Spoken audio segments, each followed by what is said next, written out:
Dirigenti di partito e di istituto e amministratori locali. Si è rivolta a loro oggi Nelly Scilabra, arrivata da Agrigento, per un momento di confronto per fare il punto della situazione sugli interventi che riguardano il mondo della scuola in Sicilia.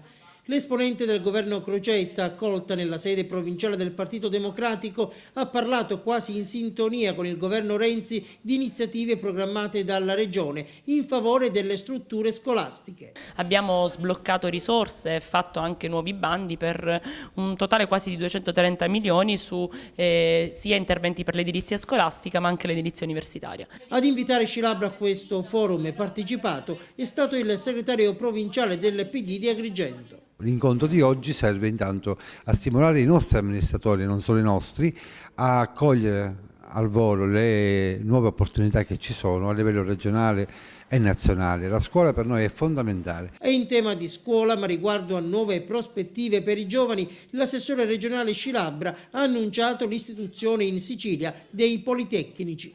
Nel caso specifico di Agrigento andremo a creare il polo agroalimentare e il polo turistico, per fare in modo che i ragazzi siciliani possano avere un futuro in questa terra. Per quanto riguarda il diritto allo studio c'è un vuoto normativo. Sì, sul diritto allo studio ormai stiamo lavorando da tempo alle due leggi sul diritto allo studio, una universitaria e una scolastica.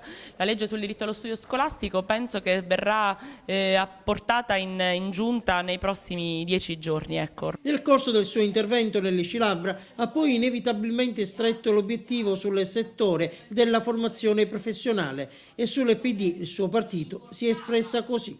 Il nostro partito c'era dentro con i piedi, con le mani, con tutto, dentro quel settore che ben conosciamo della formazione, dove non importava cosa proponevi, importava chi lo proponeva. E sulla formazione, ha aggiunto la giovane assessore originaria di Burgio, abbiamo fin qui rimosso solo la polvere in superficie. Non sono sempre stata popolare in questi 16 mesi, perché è ovvio che ho rotto un sistema, ho chiuso un meccanismo. Però io penso, e l'ho sempre detto al Presidente, che al di là che si chiamasse Nelly Scilabra l'assessore all'istruzione e alla formazione, ma si poteva chiamare Antonio, Angela, quello che ho sempre detto al Presidente è che qualunque giovane avrebbe fatto quello che ho fatto io. Si è tornato a parlare di rimpasto, Nelly Scilabra a punto fermo nel governo Crocetta. Lo dovete chiedere a lui. Speriamo, ma chiaramente sono decisioni che non spettano a me, vedremo cosa deciderà il Presidente.